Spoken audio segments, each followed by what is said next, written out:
ভাই বোনেরা কেমন আছেন? দোয়া করি আল্লাহ আপনাদের অনেক বেশি ভালো রেখেছে। অনেক মুখরোচক একটা কাঁচা আম, নাগা মরিচ ও রসুনের আচার আপনাদের মাঝে আজকে শেয়ার করব।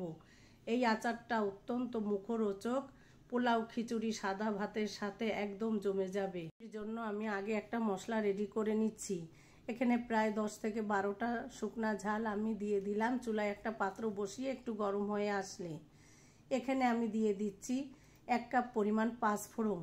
আচার তৈরির ক্ষেত্রে এইটা কিন্তু অত্যন্ত জরুরি। এখানে দিয়ে দিচ্ছি আমি 1/2 কাপ পরিমাণ জিরাটাকে আমি আগে ধুয়ে পরিষ্কার করে রোদে শুকিয়ে নিয়েছি। এখানে আমি দিয়ে দিচ্ছি 2 ধরনের সরিষা, হলুদ সরিষা ও কালো সরিষা দিয়ে খুব ভালো করে মিডিয়াম টু লো আছে আমি কিছু সময় নিয়ে একটু ভেজে নিব।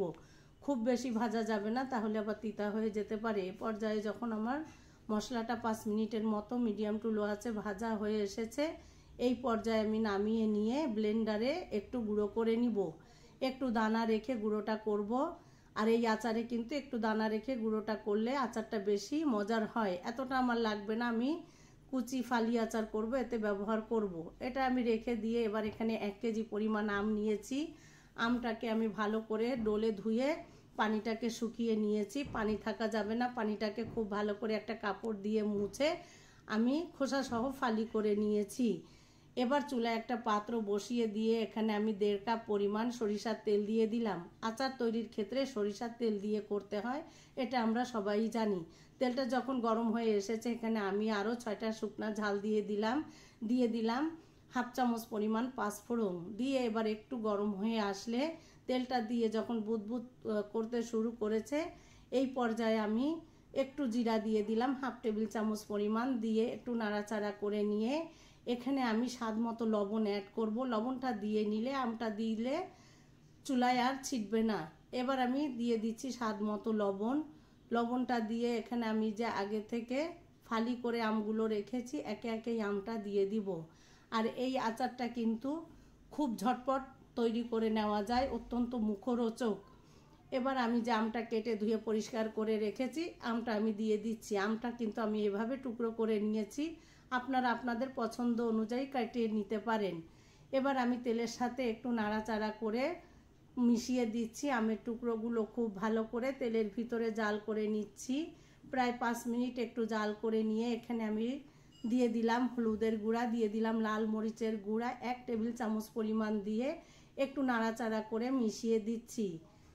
1 টেবিল চামচ পরিমাণ মিশিয়ে দিয়ে নাড়াচাড়া করে ঢাকনি দিয়ে আমি মিডিয়াম টু লো আছে জাল করে নিয়েছি 5 থেকে 7 মিনিটের মতো। খুব বেশি জাল করতে হবে না। এই পর্যায়ে আমি ঢাকনা তুলে আবার নাড়াচাড়া করে আমি বাকি উপকরণ এখানে অ্যাড করে দিচ্ছি। এখানে আমি দিয়ে দিচ্ছি 1 কাপ পরিমাণ রসুন আস্ত দিয়ে দিলাম, দিয়ে দিচ্ছি এখানে 8 থেকে 10টা সবুজ আর লাল মরিচ, বোম্বাই মরিচ বা নাগা মরিচ যে নামেই চেনেন না কেন দিয়ে দিলাম। দিয়ে এবার নাড়াচাড়া করে ভালো করে আচারের সাথে মিশিয়ে দিলাম।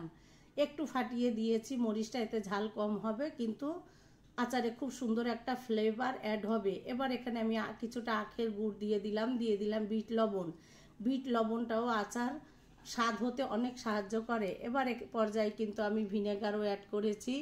এবার আমি গুড়টা দিয়ে গুড়টা গলে আসা পর্যন্ত অপেক্ষা করব। এবার আমি যে মশলাটা রেডি করে রেখেছিলাম এই মশলা থেকে আমি 1/2 কাপ পরিমাণ মশলা দিয়ে দিলাম। এই মশলাটা দেওয়ার পরে কিন্তু আমি খুব বেশি জাল করব না, 2 থেকে 4 মিনিট নাড়াচাড়া করে সমস্ত উপকরণ মিশিয়ে দিয়ে তেলটা উপরে আসা পর্যন্ত অপেক্ষা করব। আপনারা হয়তো খেয়াল করেছেন এই আচারে কিন্তু আমি কোনো রকম পানি অ্যাড করিনি। রোদে দেওয়ার ঝামেলা ছাড়া সারা বছরই সংরক্ষণ করা যায়। রুম টেম্পারেচারে রেখে আপনারা এই আচারটা কিন্তু খেতে পারবেন। আমি আমটা একটু ভেঙে দেখিয়ে দিলাম, প্রচণ্ড গরম, হাত দেওয়া যাচ্ছে না। মরিচটাও একটু ফাটিয়ে দেখিয়ে দিলাম। এবার আমি অপেক্ষা করব ঠান্ডা হয়ে আসা পর্যন্ত। আর আচার সংরক্ষণের ক্ষেত্রে সবসময় কিন্তু আপনারা কাচের জার ব্যবহার করবেন। ভালো করে পরিষ্কার করে রোদে শুকিয়ে এরপরে কাচের জারে রাখতে হবে, এতে কিন্তু আচারে কোনো রকম ফাঙ্গাস পড়বে না আর আচার সারা বছরই ফ্রেশ থাকবে। এবার আমি একটু পরিবেশন করে দেখিয়ে দিচ্ছি। এই আচারটা দেখতে যেমন লোভনীয়, খাবারের স্বাদ কিন্তু অনেকাংশে বাড়িয়ে দেয়। যারা পছন্দ করেন এভাবে আচার খেতে আর আমার রেসিপিগুলো যারা পছন্দ করেন একবার হলেও ট্রাই করে দেখবেন। সবাই অনেক বেশি ভালো থাকবেন। আর আমি এবার একটু রসুনটাকে আপনাদের ভেঙে দেখিয়ে দিচ্ছি।